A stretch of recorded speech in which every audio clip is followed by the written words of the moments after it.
বাঙালির বিনোদন এখন হাতের মুঠোয়। ক্লিক ডাউনলোড দ্য অ্যাপ নাও। এই সেই ষাঁড়। হ্যাঁ প্রভু। সুন্দর চেহারা করেছিস তো, খুব খাচ্ছিস বুঝি?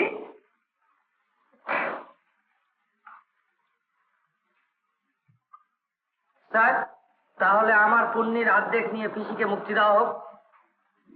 হ্যাঁ, যথার্থই তুমি জানি তোমার পুণ্যের অর্ধাংশ পেয়ে তোমার পিসি বিষ্ণুলোকে যাবার অধিকারিণী হল। ওকে বিষ্ণুদূতের হাতে অর্পণ কর। বিচিত্রগুপ্ত লিখে না। চলি বাবা, তবে আমি যাই। হ্যাঁ মাধুরী, শোনো, ভ্রান্তিবশত তোমাকে এখানে আনা হলো, তোমার কৃতকর্মের ফল তোমাকে ভোগ করতেই হবে। তার মানে এই না, না মরেই ভোগ। হ্যাঁ, জীবিতই হও আর মৃতই হও, যমলোকের বিধান তোমায় মানতেই হবে।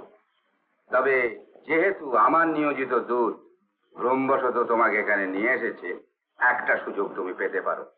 বেছে নাও, আগে পুণ্য ভোগ করবে না পাপের শাস্তি গ্রহণ করবে। পাপের শাস্তি? সে তো শুনছি ভয়ানক ব্যাপার, ভীষণ লাগবে। আচ্ছা মশাই, আপনাদের এখানে পুণ্যের ফলভোগটা কিরকম? এই যমলোকের যাবতীয় সুখ স্বাচ্ছন্দ্য পরম পরিতোষে উপভোগ করতে পারবে, যেখানে ইচ্ছা পরমানন্দে বিচরণ করতে পারবে। যেখানে ইচ্ছে মানে যে কোনো লোকে যেতে পারবো? না না, বিশেষ ক্ষেত্র বলে তোমার গতিবিধি এই যমলোকেই থাকবে সীমাবদ্ধ। খুব পুণ্য দিলেন মশাই, এত কাছে এসে ভগবানকে দেখতে পাবো না? শুনেছি তো পুণ্য থাকলেই তাকে পাওয়া যায়। বিরক্ত করো না, সামান্য পুণ্য বলে তাকে পাওয়া যায় না মূর্খ। বলো, আগে পুণ্য ভোগ করবে না? না না না, পুণ্য, ওই পুণ্যই আগে ভোগ করবো। কিন্তু কথা হচ্ছে যে এত বড় জমলোকটা কি আমি পায়ে হেঁটে বেড়াবো নাকি? সে কিন্তু আমি পারবো না। যদি পদব্রজে না হয়, তুমি তোমার স্বর্ণের পৃষ্ঠে আরোহণ করে যথেচ্ছা ভ্রমণ করো। কিন্তু ও তো আবার এখন স্বর্গের ষাঁড়, আমার কথা শুনবে কি? আমার আদেশে ব্যতিক্রম হবে না, তুমি যা বলবে তাই শুনবে। এই যমলোকে একমাত্র তোমারই আজ্ঞাবহ হয়ে থাকবে। তাই হবে? আমি যদি ওকে বলি শ্রী বিষ্ণু মানে ভগবানের কাছে নিয়ে যেতে, তাই হবে?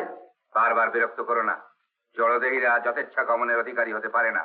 সে অধিকার দিতে পারেন একমাত্র স্বয়ং ভগবান শ্রীবিষ্ণু। ও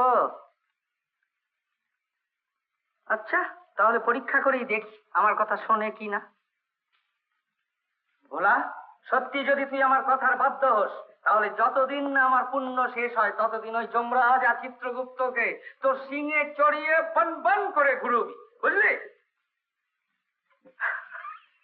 আচ্ছা ঠিক আছে। ওরে বাবা, মরে গেল রে, মরে গেল, মরে গেল। ভোলা, উঠো, উঠো।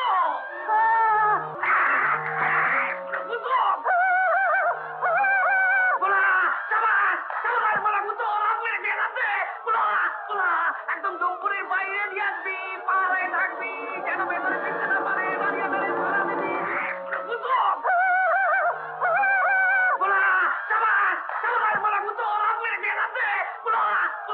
একদম জম্পুরের বাইরে নিয়ে আসবি, পাহাড়ে থাকবি, যেন ভেতরে ফিরতে না পারে।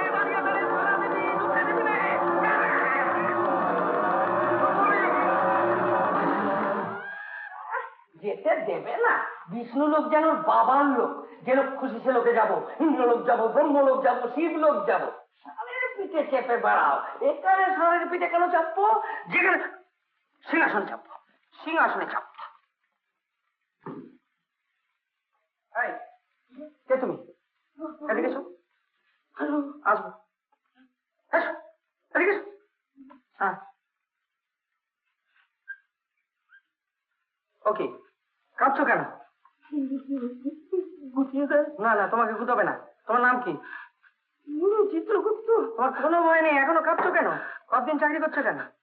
2 কোটি 53 লক্ষ 20,000 6 মাস আর যে কদিন খুঁজলো। ও, এখনো চাকরি পাকা হয়নি। এখনো পাকনি? সব জায়গাতেই এক ব্যবস্থা। তোমার উপর তো ভীষণ অত্যাচার হয়েছে। এই বুড়ো বুঝি শুধু চাকরির মেয়াদ বাড়িয়ে নিচ্ছিল। অনেক দিনের স্বাদ, স্বাদ মিটিয়ে নাও। যতদিন আমি এখানে পুণ্যি ভোগ করবো ততদিন তুমি আমার প্রধান মুন্সি। এখানকার আইন কানুন সমস্ত পাল্টে সেজে দিয়ে যাও। আপনার জয় হোক। হ্যাঁ, বসো।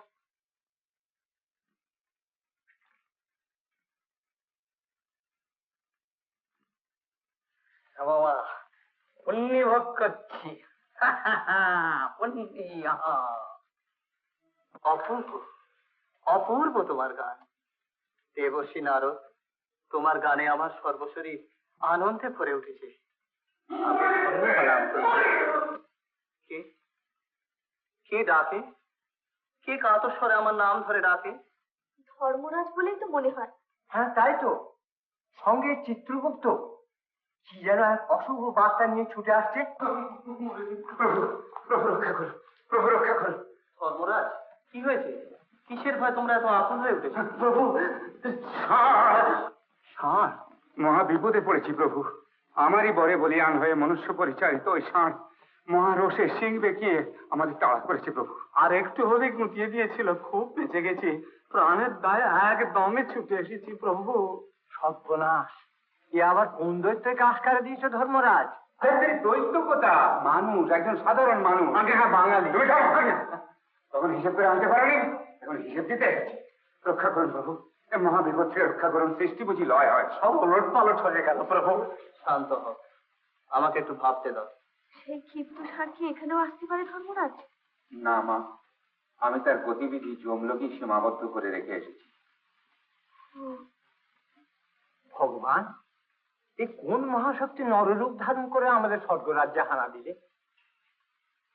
ও কি করে জমলোকে প্রবেশ করলো ধর্মরাজ? কি আর বলবো বলুন, এই যে এই নেই। আচ্ছা, বারবার ওরকম চোখ লাগাচ্ছেন কেন বলুন তো? একটা ভুলে যে এরকম মারাত্মক ব্যাপার হয়ে যাবে তা তো আমি জানি না। তুমি চুপ করো। হ্যাঁ, আগে। প্রভু, এই চিত্রগুপ্তের ভ্রমে যমদূতের একটি জীবন্ত মানুষকে জমলোকে এনে হাজির করে। আমি তাকে মর্তে ফিরে যেতে বলায় সে আপনার সাক্ষাৎ প্রার্থী হয়। বলে সে কি এত কাছে এসে ভগবান শ্রীবিষ্ণুকে দর্শন না করে ফিরে যাব? আমি তাকে বাধা দিই। তখন কি জানতাম যে সে রেগে গিয়ে ওই ষাঁড়কে আমারই পেছনে লেলিয়ে দেবে। আমাকে দেখতে চায়? কত জীবনের কত সাধনায় ও সেই পুণ্য সঞ্চয় করেছে ধর্মরাজ। কিছু করেনি প্রভু, কিচ্ছু করেনি। শুধু একটি ব্রাহ্মণকে একটি গোদান করেছিল। আগে হ্যাঁ, তাও জীর্ণ শীর্ণ হাড় জিরজিরে, দানের সঙ্গে সঙ্গে দেহ রাখে। জমলোকে এসেই তো এইরকম গোতর করেছে। নেমকারাম আবার সিং বেঁকিয়ে গুঁতুতে এলো প্রভু। প্রভু, আমার মান মর্যাদা গৌরব সব যেতে বসেছে। মা হয়ে ধর্মরাজ, তুমি চিত্রগুপ্তকে নিয়ে বিষ্ণুলোকে অবস্থান করো। আমি দেবর্ষী নারদকে ওর কাছে পাঠাচ্ছি। সে কি প্রভু, তোমার নাম গান করে বিভোর হয়ে থাকি, আমাকে আমি এই বিপদের মধ্যে জড়াচ্ছ কেন? ওকে তুমি জিজ্ঞাসা করবে কেন ধর্মরাজকে ষাঁড় দিয়েও তাড়না করেছে, আর কি বা ও চায়। এই কি পরীক্ষায় ফেললে বলো তো ভগবান?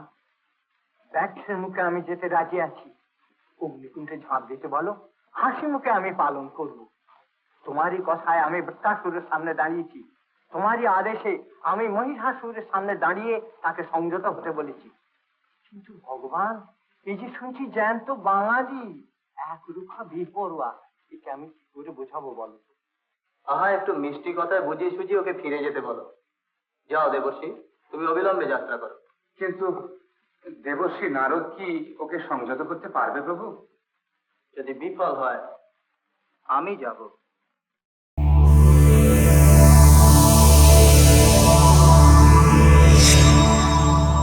এরকম আরো অনেক সিনেমা দেখতে হলে ডাউনলোড করুন ক্লিক অ্যাপ।